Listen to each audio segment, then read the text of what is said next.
A próxima hora é dedicada à proclamação do grande amor de Jesus Cristo, que de graça dá a água da vida a todo o sedento. Hoje, de Baton Rouge, na Louisiana, da Conferência de Avivamento, no Centro de Adoração da Família. Jesus vai voltar logo. Sua vinda está provavelmente mais próxima do que podemos imaginar. Como a mulher grávida conta os dias para dar à luz, assim nós contamos os dias até que os céus se abram, anunciando um novo dia que passaremos num lugar chamado céu. Vamos agora para o início do culto.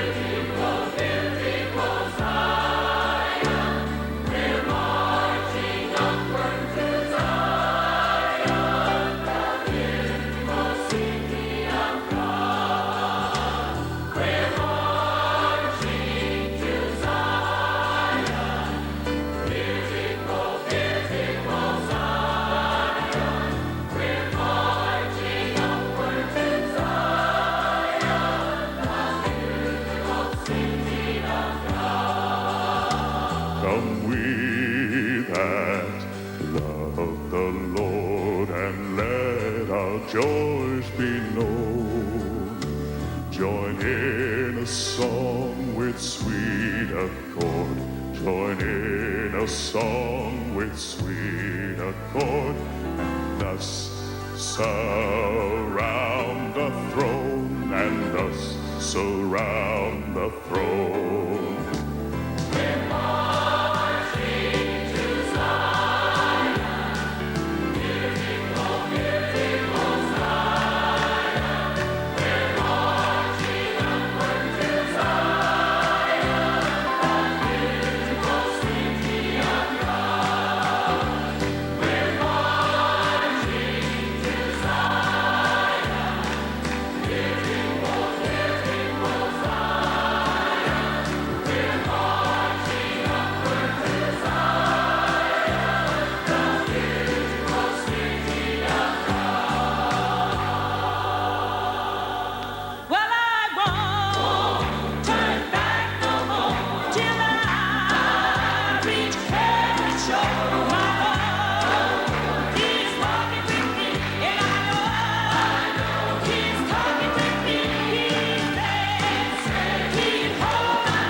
até o fim. Eu comecei com Jesus e vou até o fim. Aleluia! Aleluia! Aleluia! Vamos louvar o Senhor. Vamos todos louvar o Senhor. Vamos louvar o Senhor. Oh, I want to see.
Glória a Deus, glória a Deus.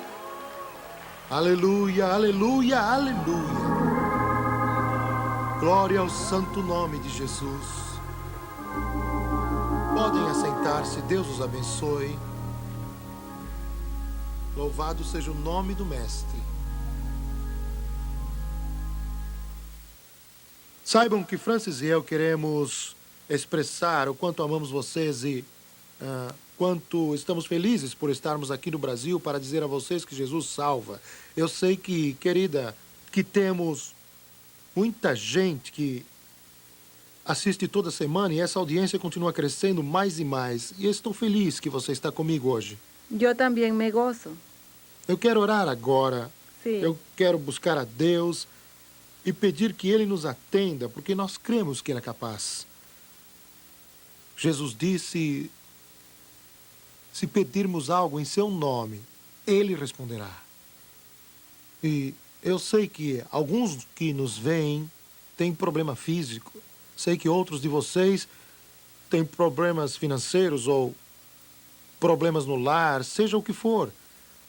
Jesus Cristo é a resposta para todos os seus problemas.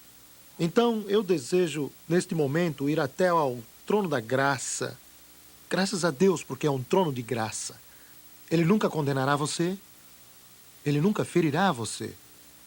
Você não precisa temer quando for diante dele, porque ele o ama. Pai Celestial, nós chegamos a Ti hoje e só chegamos a Ti por causa da graça, da morte, do sepultamento, ressurreição e ascensão do nosso Senhor e Salvador Jesus Cristo.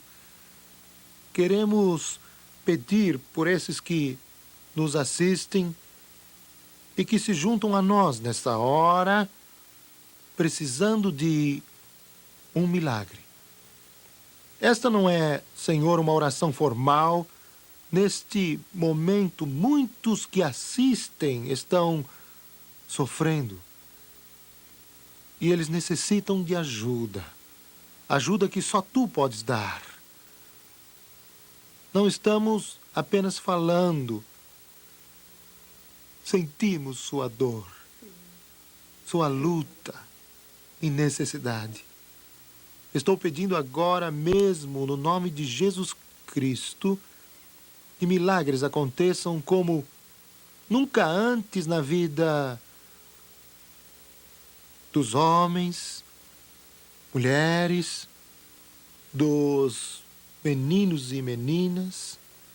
Eu te peço, no santo e precioso nome de Jesus, que seja operada agora a cura para todos os corpos físicos e salvação para as almas. Vinde, pois, e arrazoemos, diz o Senhor. Ainda que vossos pecados sejam como escarlate, eles se tornarão brancos como a neve. Ainda que sejam vermelhos, se tornarão como a lã. Atende nossa oração, nós te pedimos em nome de Jesus. Amém e amém. Agora, eu quero pedir que orem por nós. Sempre que o programa for apresentado, nós precisaremos muito das suas orações também. Peço que fale também a outros sobre o programa. Convide-os para ver. Estamos aqui com um propósito, que é o de exaltar o nome de Jesus Cristo. Não importa qual igreja pertença ou talvez não pertença a nenhuma. Estamos contentes por estar conosco. E quando encerrar estas palavras neste momento, queremos dizer que amamos você, dizemos de coração, amamos você. Obrigado, Deus o abençoe. E agora voltamos para a conferência no Centro de Adoração da Família, onde o culto continua. É um hino que apareceu na década dos 50.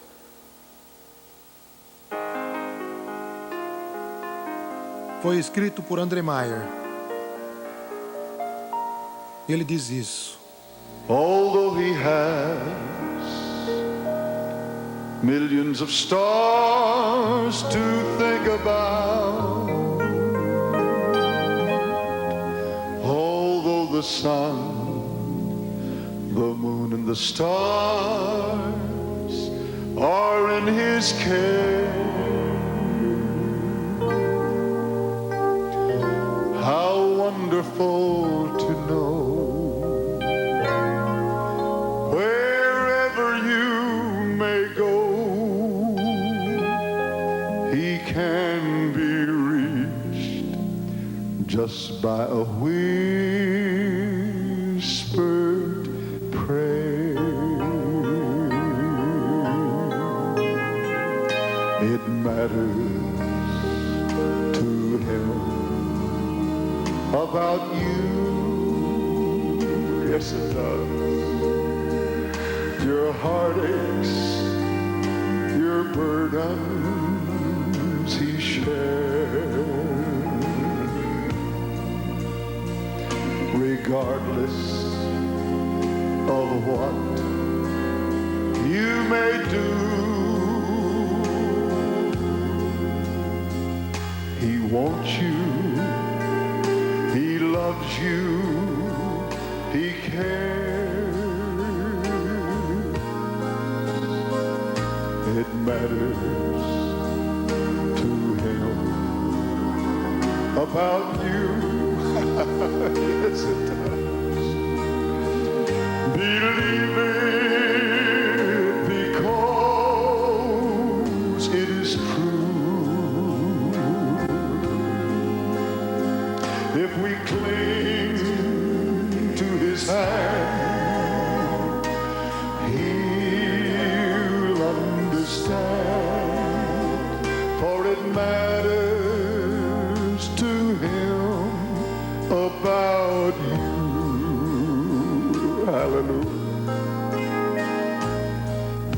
matters to him about you. Your heartaches, your sorrows, he cares. Yes, he does. Regardless of what you may do, he wants you, he loves you, he cares. It matters to him about you. Oh, believe it, because it is true. If we cling to his hand, he'll understand, for it matters to him about you.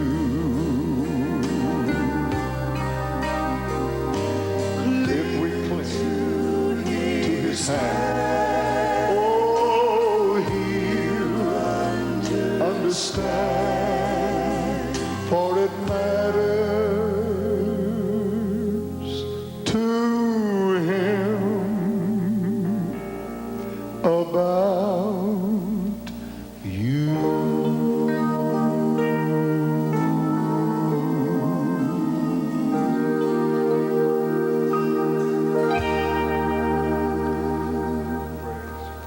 A esperança do arrebatamento deveria ser um motivo para todo o crente viver uma vida pura. Hoje, a esperança que purifica. Muito obrigado. Os que trouxeram suas Bíblias, abram-na comigo no livro de 1 Tessalonicenses,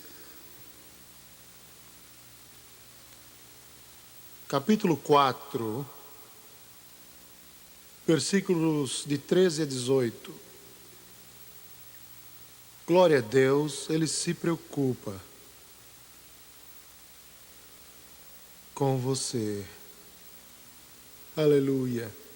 O texto básico que vou usar é o que acabei de mencionar, mas vou citar também 1 João, capítulo 2, versículo 28, e depois o capítulo 3, versículo 2, e o versículo 3 da primeira epístola de João. Vou ler esse texto depois. Paulo escreveu estas palavras dizendo: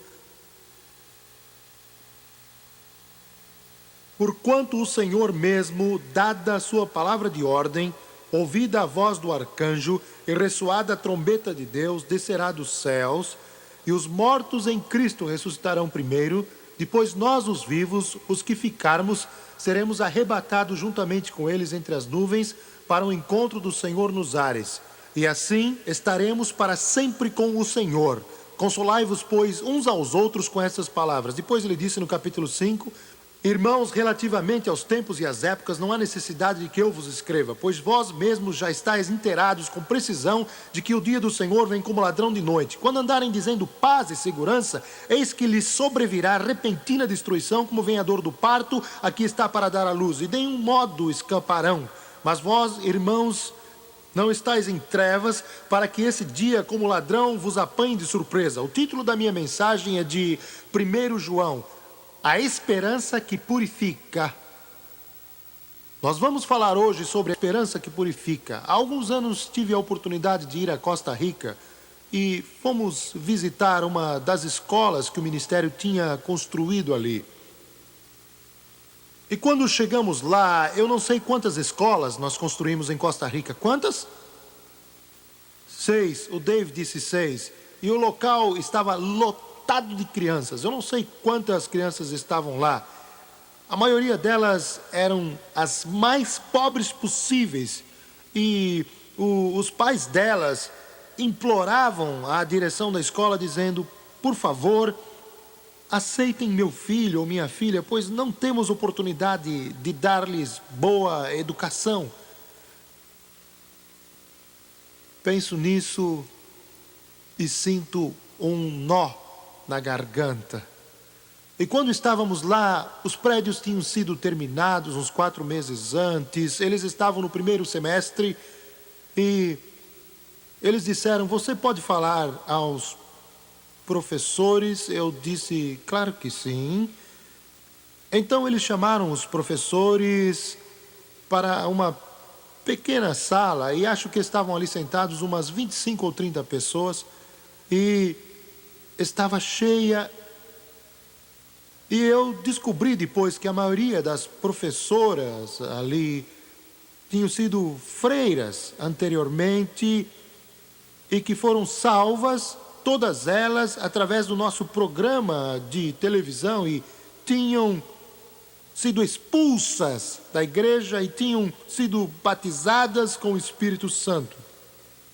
E viviam para Jesus, e eu fiquei sabendo que tinham sido desprezadas por suas famílias como se elas já não existissem. Seus pais, seus irmãos, seus amigos, as ignoravam totalmente, cortaram qualquer contato e seus familiares as trataram como se estivessem mortas. Seus antigos amigos não falavam com elas e não se comunicavam de maneira alguma. E eu soube disso depois que havia pregado, mas então eu disse: é claro. E o Espírito Santo, porém, sabia exatamente o que elas precisavam, porque estavam carregando um peso muito grande. E em nossa cruzada de Miami, umas semanas atrás, vi uma delas. Ela estava lá, está pastoreando uma igreja em Miami. E quero que saibam que ela é uma bênção real. Pois bem, quando eu me levantei para falar, uma daquelas senhoras missionárias interpretou o sermão para mim.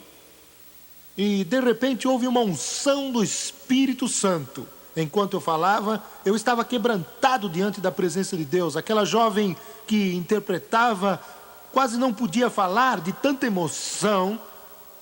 A presença de Deus invadiu aquele lugar e todos os professores começaram a louvar e adorar a Deus. E durante aquele tempo o Espírito Santo é que agiu e não nós. E você sabe do que eu estou falando. Por meia hora sentimos a presença de Deus e quando acabei, eles me falaram das grandes necessidades pelas quais estavam passando, das lutas e dos sofrimentos que tinham.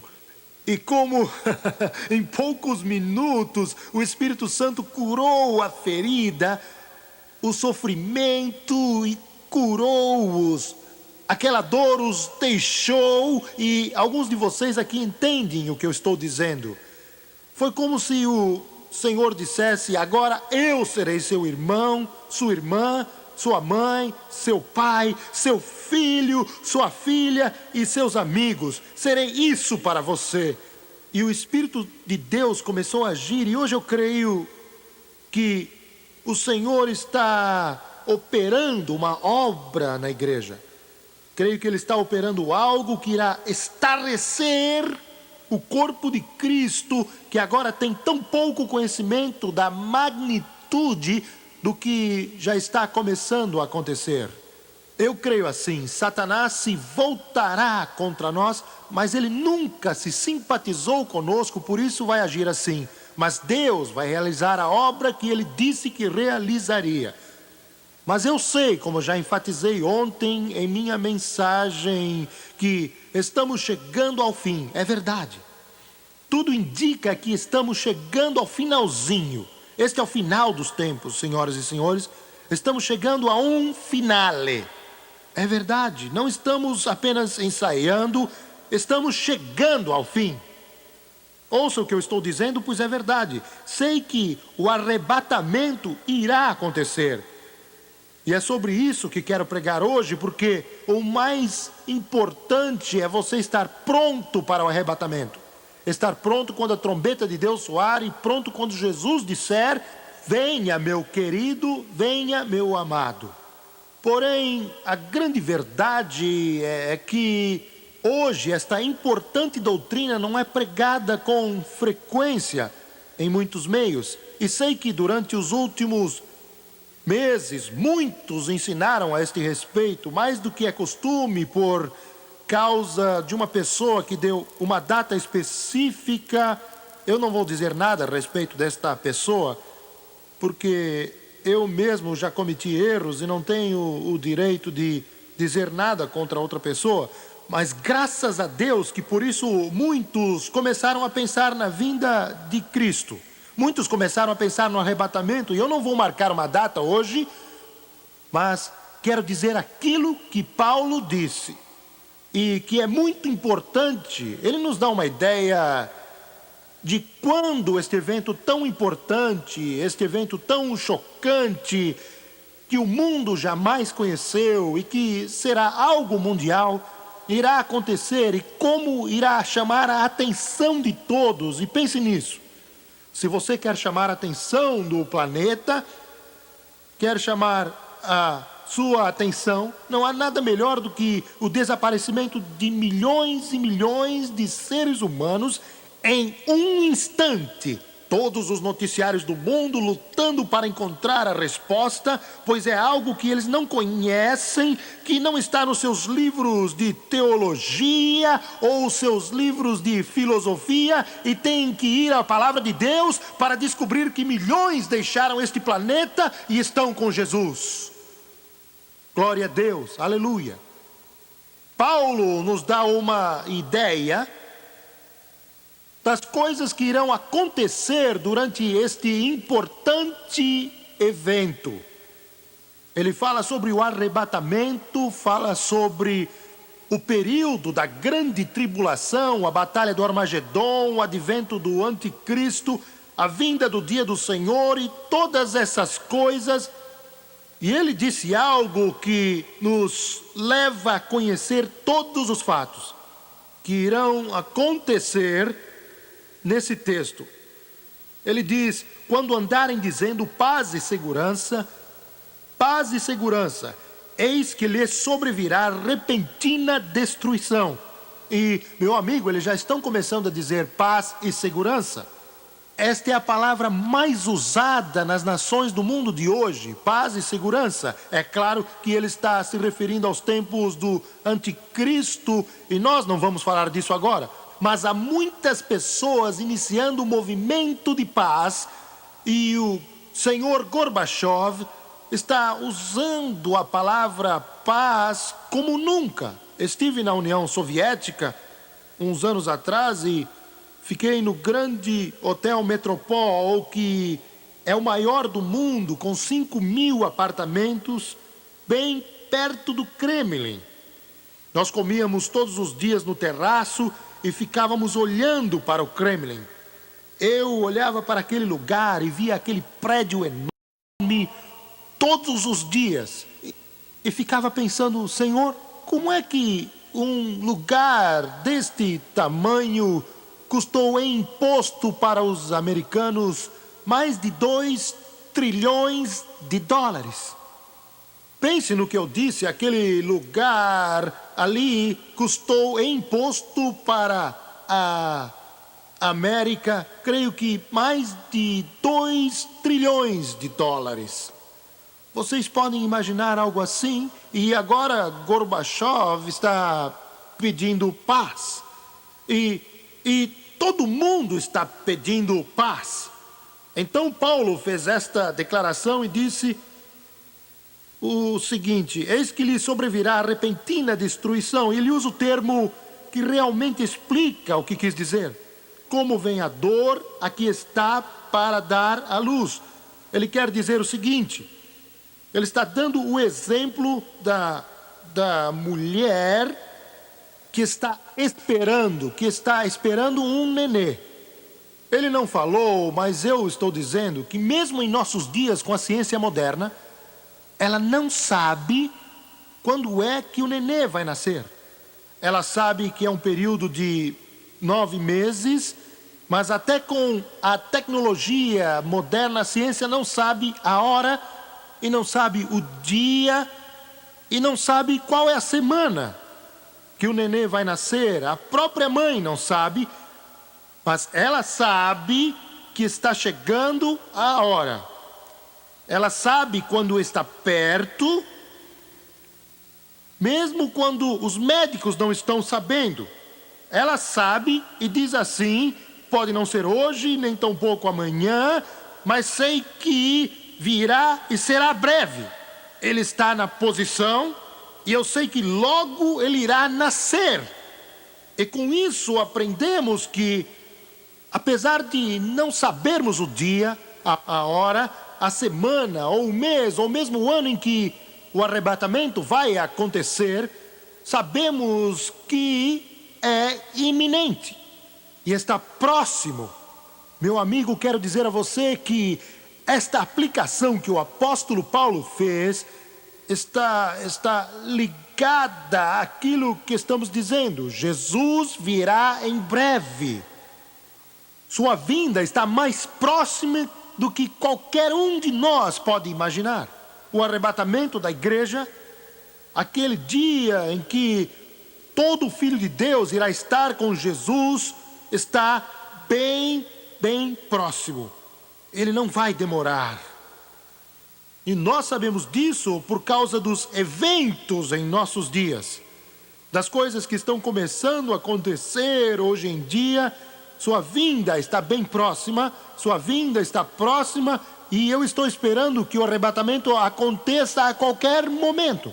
Mas como Paulo disse, não façam como a igreja de Tessalônica, não façam isso, não digam bem, eu não vou fazer nada, pois sua vinda está bem próxima. E para que é que eu vou trabalhar se o arrebatamento é iminente? E é este o problema de marcar uma data. Um homem me escreveu quando fazíamos a faculdade e disse: para que fazer isso? O arrebatamento está próximo, mas isso não é bíblico, não é uma atitude correta. Jesus disse: eu não vou dizer exatamente quando vou chegar. Naquele tempo nem ele sabia. Você diz: mas se ele é Deus? Sim, ele é Deus manifesto na carne, mas nunca usou seus poderes divinos. Ele só usou quando o Espírito Santo disse a ele que o Pai queria que ele soubesse. Ele disse: assim eu mesmo não sei, o Pai sabe, mas na verdade isto não é problema seu. Você precisa trabalhar até que eu venha. Você precisa estar pronto, você precisa trabalhar até a trombeta de Deus soar, para espalhar o Evangelho por todo o mundo e continuar a viver para o Senhor Jesus Cristo e levar avante a obra de Deus. Mas eu quero dizer, amigo, que estamos no 9º mês. E você pode garantir que estamos no 9º mês. Agora vamos ler aqui em 1 João e ver o que ele diz no livro que tem o seu nome. 1 João, capítulo 2. E quero ler no versículo 28.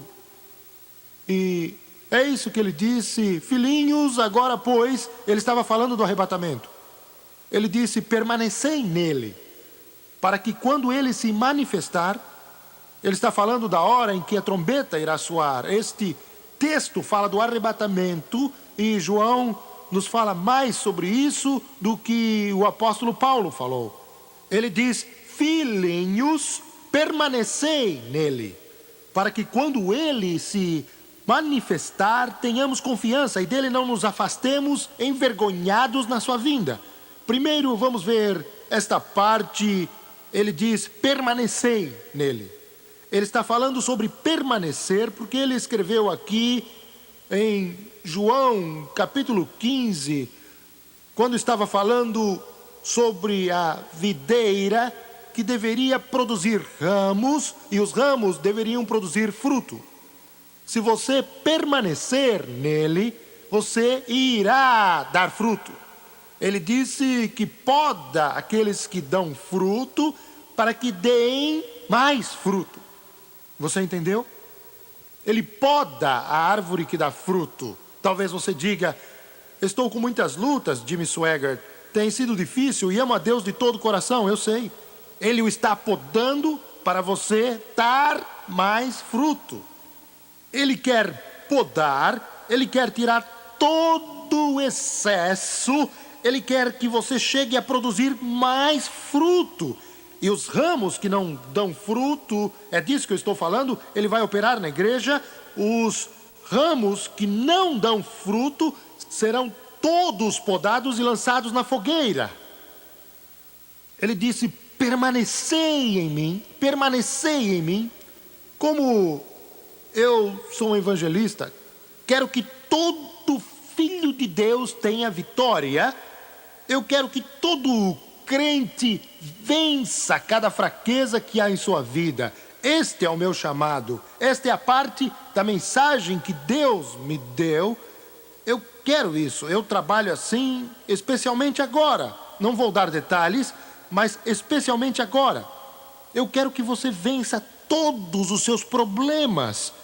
Ouçam com atenção. Nós sabemos que a vida cristã é uma vida de liberdade. Jesus liberta o cativo. É uma vida livre, e essa vida livre produz nova vida e dá fruto. Esta é a mensagem do Evangelho. Essa liberdade que Ele nos dá, esta nova vida, produz fruto e nos ajuda a ser como Cristo. E a coisa que eu mais quero no mundo é ver todos os filhos de Deus livres. Eu já busquei a Deus, já orei, já chorei, já clamei e já disse: Senhor, que fórmula posso dar a eles? O que posso dizer a eles para que tenham um exemplo concreto de como obter uma vitória completa em todos os aspectos da vida cristã e do andar cristão? Mas não existe uma fórmula neste livro. Você percebeu que não existe? Eu já procurei, eu já chorei, eu já clamei e eu já experimentei esta libertação, já experimentei o milagre da nova vida. Eu sei do que estou falando, mas é difícil poder falar com você. É muito difícil. Eu estou pregando há quase 35 anos e eu tropeço quando tento explicar. E vou para a Bíblia. E eu vou para a Bíblia, que é o nosso mapa. Você diz: mas Jimmy Swaggart, você diz aquelas palavras quando ora para as pessoas poderem ser salvas, se com tua boca confessares a Jesus e em teu coração creres que Deus o ressuscitou dos mortos, serás salvo. Isso não é uma fórmula de vitória, mas para aceitar Jesus como Salvador. E é isto que este livro diz. Quando vou ao apóstolo Paulo, penso, claro que ele vai me dizer, eu quero saber a fórmula, eu quero saber exatamente o que fazer. A, faça isso. B, faça isso. C, faça isso. Mas não é assim. Quando Paulo chegou neste mesmo ponto, você sabe o que ele fez? Ele contou a história 3 vezes no livro de Atos de como foi salvo, e uma vez no livro de Gálatas. 4 vezes. Ele disse: eu era fariseu, estava perdido, ia indo para Damasco, e eu estava perseguindo a igreja. E eu vi Jesus. Ele apareceu a mim. E quando apareceu, ele mudou minha vida. Eu já chorei, solucei, já orei, já li, estudei sobre isso e já andei em frente à minha casa dizendo: Deus, eu preciso dizer a eles, tu tens que me mostrar qual é a fórmula. Eles devem orar muito? Ou então o que devo dizer a eles? E então o Espírito Santo falou comigo o que vou dizer a você. A razão porque não há uma fórmula aqui, a razão porque não há um meio, é porque ele não está lidando com máquinas. Não está lidando com equação matemática. Não está lidando com fórmula química. Não está lidando com robôs ou autômatos. Está lidando com seres humanos. Está lidando com homens, mulheres e crianças. E cada um aqui é diferente. Todos nós aqui somos diferentes. Glória a Deus. Por isso Paulo não podia dar uma fórmula, porque não existem fórmulas. Então qual é a resposta? A resposta é encontrar Jesus. Encontrar Jesus. Quando você encontra Jesus Cristo, uma grande transformação acontece em seu coração e em toda a sua vida, e você nunca mais será o mesmo. Glória a Deus. Você diz, tem o problema de cigarro, Jesus é a resposta. Tem o problema de perversão sexual, Jesus é a resposta. Tem o problema com o álcool, Jesus é a resposta. Tem o problema de temperamento, Jesus é a resposta. Tem o problema de ciúmes, Jesus Cristo é a resposta.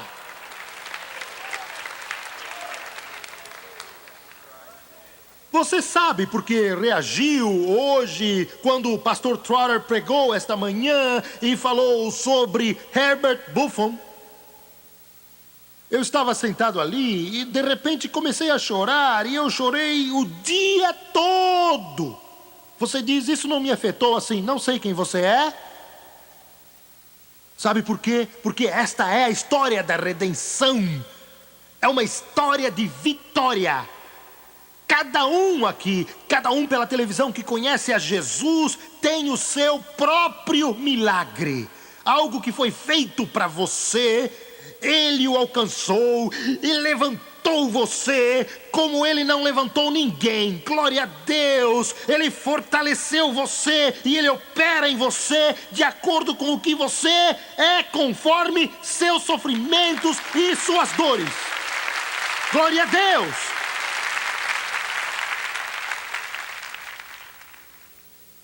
Glória a Deus. Por isso que ao testemunhar às pessoas, se você tentar convencê-las intelectualmente, está apenas começando uma discussão. Mas quando você diz, eu cambaleava bêbado e estava perdido, mas aceitei Jesus e Ele mudou a minha vida. Quando diz a eles, eu estava vazio, eu não sabia para onde ir, mas aceitei Jesus e Ele me mudou. Eles o aceitarão, eles começarão a tremer, seus corações baterão rápido, porque Jesus é a resposta, Jesus é a resposta, Jesus é a resposta.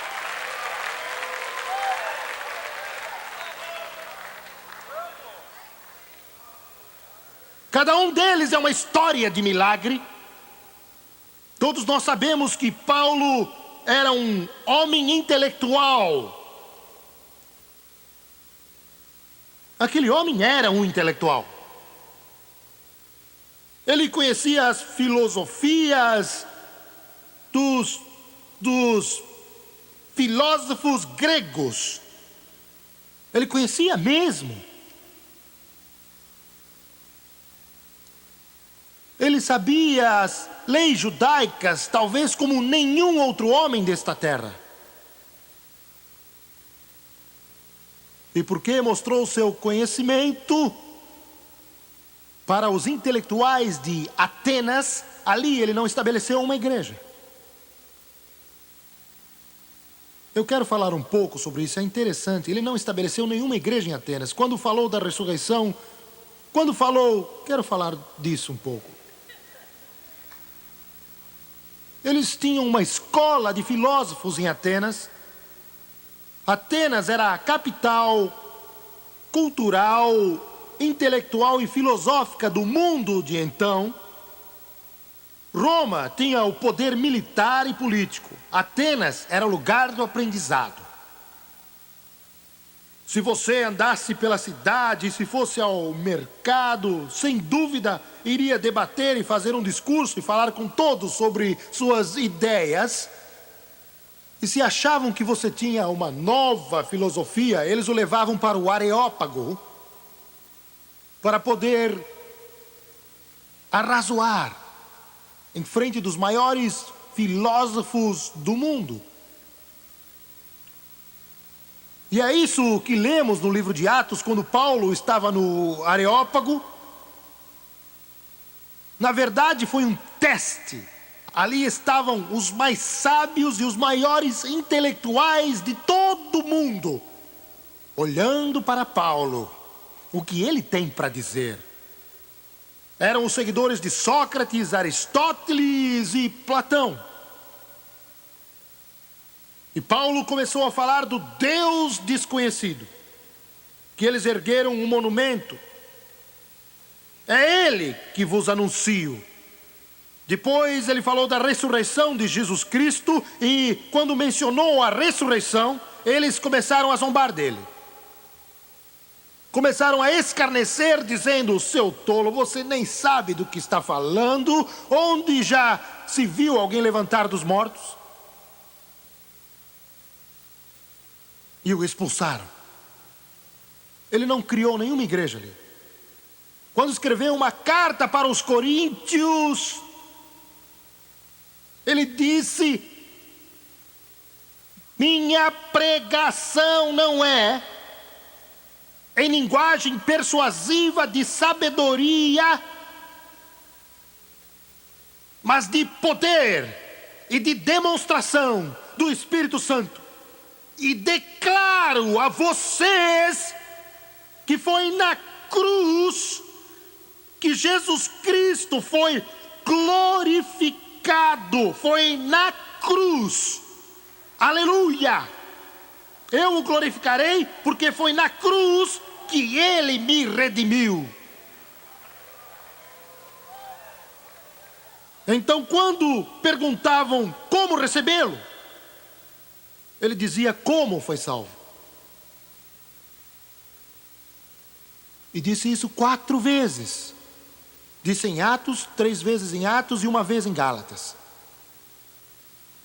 A resposta é Jesus. Você diz: mas isso é simples, eu quero algo mais que isso. Não precisa mais que isso. Ah, mas espere, deixe-me ajudá-lo um pouco, perdoe-me, mas vou interrompê-lo agora. O homem não está satisfeito com isso, sabe? O homem quer fazer uma religião e adicionar coisas. Por exemplo, Paulo foi para Jerusalém e levou Tito. Tito era grego, Tito já era salvo e cheio do Espírito Santo. E as pessoas em Jerusalém disseram a Tito: você progrediu bastante e isso é lindo, é ótimo, maravilhoso, mas falta uma coisinha. O que é? Ele disse. Bem, é a circuncisão.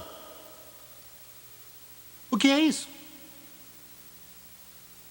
Nós sabemos. Para você ser aceito, precisa ser circuncidado, e então será um de nós e terá todas as promessas de Deus. Sabemos que aceitou Jesus e que agora é crente, sabemos disso, mas para completar tem que ser circuncidado. Paulo disse: e daí? E a confusão começou. Nada é pior que o inferno religioso. Entendeu? Se você for para o inferno, ele vai colocá-lo no meio dos pastores. E vai ser um inferno, amigo. E um monte de crentes.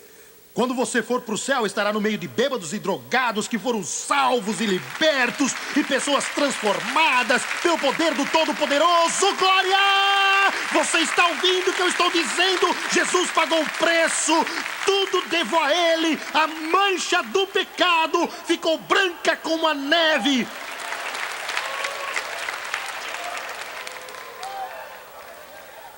Se a igreja no mundo todo resolvesse rasgar os livros com todas as suas regras e leis,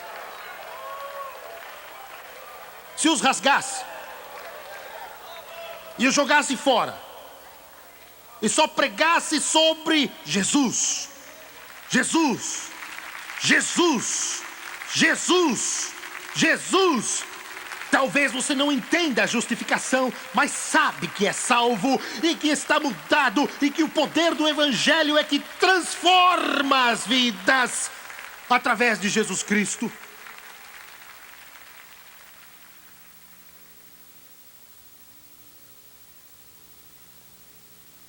Quero que você julgue este ministério. Quero que você julgue este ministério por uma coisa. por uma coisa. Primeiro vou dizer como não quero que você o julgue. Se vai julgar pelas notícias,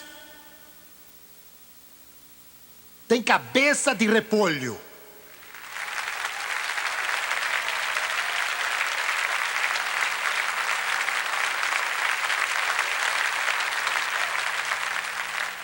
Se vai julgar pela denominação a qual pertencemos,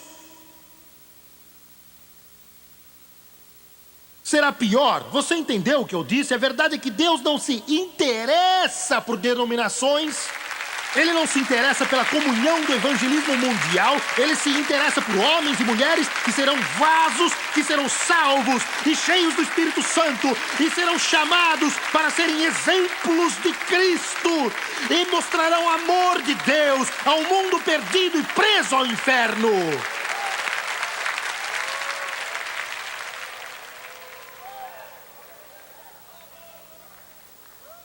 Permanecei nele.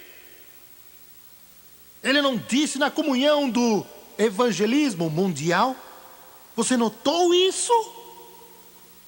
Você diz, você acabou de começar? A minha igreja existe desde 1892. Então qual era a sua igreja anterior? A minha igreja começou quando Deus olhou para esta pobre raça humana e disse: eu vou mandar alguém para redimir o homem e para tirá-lo desse pecado todo. Jesus disse: permanecei em mim, não na igreja católica, não na igreja protestante, não na minha ou na sua igreja, mas Jesus, Jesus, Jesus, Jesus, Jesus, Jesus. Jesus Cristo é o cabeça. Paulo diz isso em Colossenses 2. Ele é o cabeça, ele não é... Qual é a palavra que eu quero? Não é... Como é? Emérito. O que quer dizer? Pastor emérito. Um pastor emérito é aquele que não trabalha, somente observa as coisas. Ele não é o cabeça emérito. Jesus é o que dirige, é o diretor administrativo. Ele é o que está envolvido em todas as partes da igreja. Julgue este ministério pelos frutos que este ministério produz. Glória a Deus. Aleluia. Aleluia. Um homem se aproximou de mim e disse: 4 anos atrás eu estava indo para o inferno, mas assisti aquele programa da TV e Jesus salvou minha alma. É desse fruto que eu estou falando. É desse fruto que eu estou falando. Esse homem aqui é o que Paulo disse. José estava perdido sem Deus, mas hoje está salvo pelo sangue de Jesus Cristo. Fruto, fruto, fruto. É disso que eu estou falando. Olhe para o fruto deste ministério. Glória a Deus. Levar pessoas a Jesus Cristo. Jesus disse: permanecer em mim. Se permanecer nele, produzirá fruto. Aleluia. Permanecei em mim. Permanecei em mim. Ser encontrado em Cristo na sua vinda é o maior resultado da esperança que purifica. Na próxima semana, a conclusão desta mensagem. Nos últimos 2 anos, 1 milhão de pessoas nos escreveram pedindo o livro A um Novo Nome Escrito na Glória, quando elas tomaram a maior decisão de suas vidas, recebendo Jesus Cristo como Salvador pessoal. Este pequeno livro ajuda você no início de sua vida cristã. Ele começa com o plano da salvação e fala do amor de Jesus e como ele deseja que o conheçamos. Este livreto também ensina qual a base da vida cristã e como a leitura bíblica diária pode ajudá-lo a crescer na fé e compreender todos os benefícios à disposição dos filhos de Deus. A frequência à igreja é outro aspecto da vida cristã ensinado também neste livreto, bem como saber encontrar a igreja certa. Estes são apenas alguns assuntos mencionados no livro A um Novo Nome Escrito na Glória. Queremos enviá-lo gratuitamente a você. O endereço é o que aparece na tela.